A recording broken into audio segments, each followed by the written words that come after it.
It's the Sean Widmer Podcast. It's a journal by someone that just really doesn't like to write. This is my second time recording this video because the first time I forgot to hit record on the video camera again, which is my old phone. So I'm going at it again, and it's not going to be as good as the first time because the first time was great. Or was it? I'm going to talk about a band that I saw. I didn't do this a bunch. There we go. I didn't do that a whole bunch the first time, so now I'm going to cough through this one. I'm going to talk about a band I saw last night, a band that was super popular super popular to me through my formidable years. They started in 96. I think they went through 2004. So from when I was 15 to when I was 24, they were a very big part of my life. We'll talk about seeing them for the first time and what that was like in that experience, because it was rather unique. But I want to start today by saying, we're going to miss you. How I miss you already, soccer. The World Cup came to a close yesterday. 39 days we had the World Cup. One big swig of water. 39 days we had the World Cup, and it was awesome. I loved it. Weird living in the internet world. We'll talk about that in a second, but 39 days, those first couple, like the first 2 weeks where there was a game, it felt like all the time. From the middle of the day until late at night, there was just soccer happening. That was awesome. You just don't get that a lot. And it was fun to tune in and be like, I don't know anything about Turkey, but they're playing against Paraguay, and I'm heavily vested. It was awesome. I miss it already. That was such a fun summer thing to take up the month of June. Excuse me. Take up the month of June and just absorb soccer. Spain wins. I kind of like that Lamine Yamal kid, but I was cheering for Messi yesterday. I wanted the guy who's 39 years old to get one more, but I think it's fun now that we pass the torch on to the new young buck.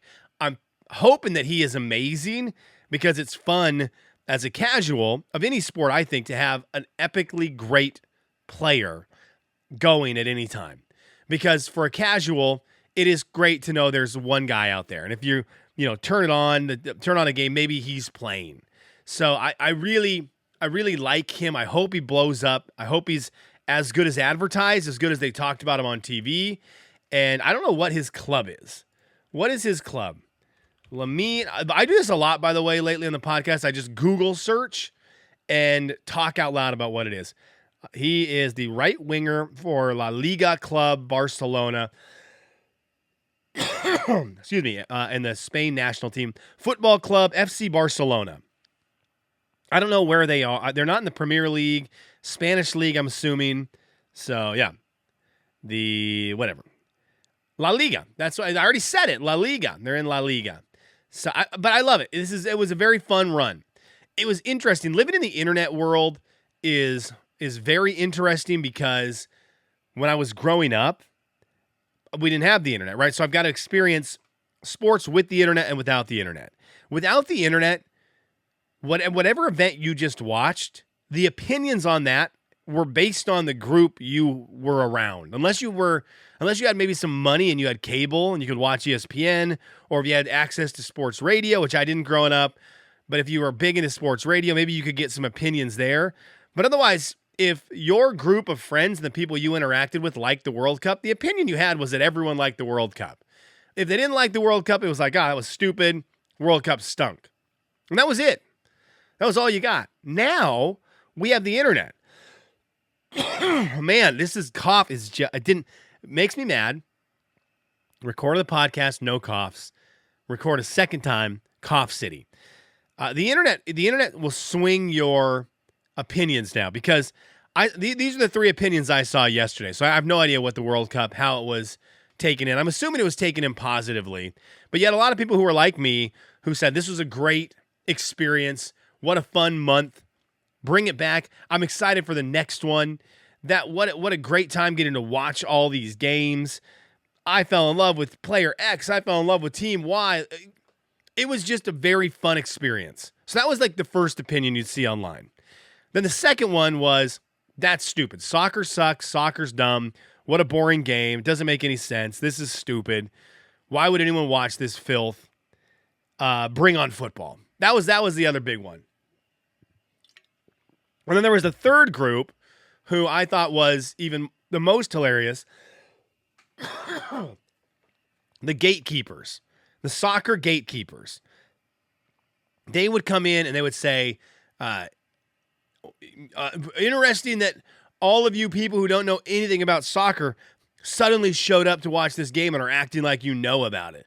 Well, what are all you guys doing acting like you know anything about soccer? You don't. And they were my favorite. The gatekeepers were my favorite. I just thought, so you guys don't get sports. And you definitely haven't been around for the Olympics, because every 4 years, every 2 years, in the summer and the winter, we all turn our TVs on and say things like, should have Fallsbury flopped. Suddenly we're experts in the 400 meter. You know, we know about all the snowboarding tricks. We do this in the Olympics. We act like we know everything about a sport for 2-3 weeks, and then we're on and we're off. And we don't watch again until the next Olympics rolls around.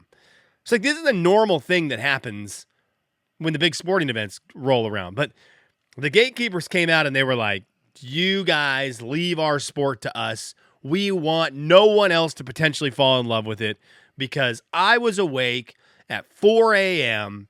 on April 29th watching Game 4 of my favorite European soccer club. Where were you? Probably sleeping. Correct. But it was interesting seeing all these opinions. We have access to them all now as social media, so you can see all the angles going around, which I don't know. I'm fascinated by that. One of the things with soccer that I love was captivated yesterday and throughout the tournament with a Google commercial that I thought was great. There's a Google commercial. By the way, if you're watching the video, my light has like a weird, oh my gosh, it's bright. It's weird color. I'm pushing buttons now. Whatever. Google did a commercial, and they have money, so they have access to doing cool commercials, and they did. They did Search On, and it was about soccer, and it was about how popular soccer is worldwide and the importance of soccer, and you can, search on. One of the things they say in this commercial that I love, and it's one of the things about soccer that I think is great. I talk about this a little bit with basketball, but basketball doesn't do it like soccer does, although it's up there, and it's why soccer is great. And I'm about to get into a fight right now with my brother-in-law, Chris, who I think got prisoner of the momented yesterday, or else he's just drank so much of the Kool-Aid he's forgotten. But we'll get in a fight with him here in a little bit. Love him. And we'll give a little love to my nephew, who I'm pumped for. But soccer, the thing they mentioned in this Google commercial is, maybe it's so popular because all you need is a ball. And I thought that was a really cool line, because it's true. And it's what makes soccer amazing. And having grown up in a third world country, seeing poverty, maximum poverty firsthand, you realize there's not a lot. You don't have a lot. And so all you need is a ball is so significant to falling in love with a sport, because it really is. For soccer, you need a ball, and you can find the things you need on the ground or things you need to stick on the ground and be like, that's one side of the goal, that's the other side of the goal, and that's all you need. It's nice if you have an actual goal, but you can get away with just having two markers to signify the sides of each of your goals. The other thing with soccer, you don't need 11 on 11. You can play on a court with 2-on-2, 1-on-1, and still practice all your moves and still have a great time playing soccer. Futbolito was a little sport we played on the streets and on basketball courts that you play like 3-on-3. And it was so awesome. And it was a great game, but it lets you play soccer. Basketball is like this to an extent, where all you need is a ball, but you also need, my gosh, I just got to get through this one today. You need hoops. You need basketball hoops, which you can find at a park most places. So that's kind of nice, but that's all you need. You need a ball and you need a hoop. And you need maybe one. You can play 1-on-1 up to 5-on-5. So basketball, I've always thought, is a very welcoming sport, because you don't need a whole lot to get into it. Baseball, football would probably be next. You can play football would be way up there, because football, you just need a field, you need some guys, and a football. So another you only need a ball would be football. So I think it would be soccer, football, basketball, baseball. You need things. You need things for baseball, and you need people for baseball. I actually thought it was interesting. My nephew, congratulations, he won his summer league baseball tournament like on a high level. They went to Indiana and they won, and they're going to a World Series. Everyone kept saying they're going to the World Series. The only World Series, the Little League World Series, is the baseball World Series. And I'm not heavily ingrained into the baseball world, but people around my group, my family, and the friends of the family keep saying on to the World Series, which, man, I'm super excited for Eli because he is an unbelievable athlete, an unbelievable baseball player, and I'm pumped about this. But I don't know if he's going to the Little League World Series or like a knockoff Little League World Series. And I'm sure that I'm going to hear, well, it's the World Series for this style. Look, ESPN broadcast the Little League World Series. That's the World Series for kids. Just is. So I don't know what he might be in that, which I'm hyped for it. I'm hyped.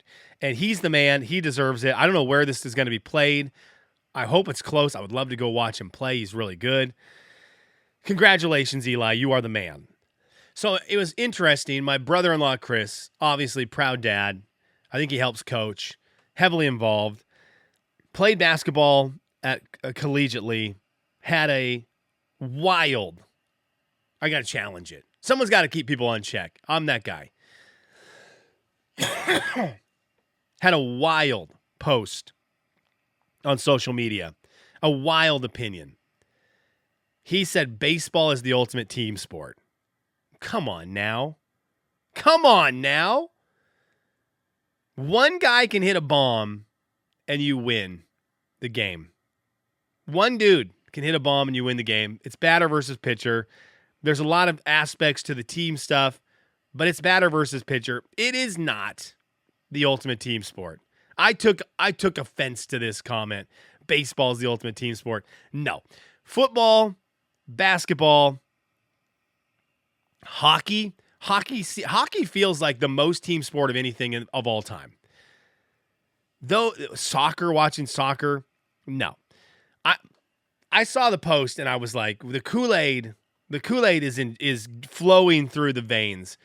I get proud dad and I love proud dad, but baseball, maybe baseball people come in here and explain to me why, because maybe I'm way wrong on this. I just know the team in baseball is great because you need a good team to stay busy in the dugout while you watch that one-on-one battle between the pitcher and the hitter. Basketball, you got 5 guys in the court at all time working together as a unit to try to get a bucket. Football, you're 11 on 11. You've got everyone's doing their piece every play to try to make sure the ball moves forward. Like, it's extremely everyone moving as one at the same time to progress the football down the field or stop the football from going down the field. So I just had to get in there and get after it. No one was asking for me to fight with Chris, and I want to fight with Chris. Now, I do want to text him and be like, the ultimate team sport? The ultimate team sport? I don't know. Baseball does not seem like the ultimate team sport. All right, I got to hang it up. The coughing is awful, and I want to talk about the band I saw in concert. I guess I'll do it tomorrow, but I know I don't have the voice to do it today, so we'll save it for tomorrow. There's me picking a fight with my extremely strong brother-in-law, tongue in cheek a little bit, but I got to give him a little bit of crap. Someone's got to keep him honest. Someone's got to keep the dads honest. The coffee fit is here. Got to go. Talk to you tomorrow. Thanks for being here.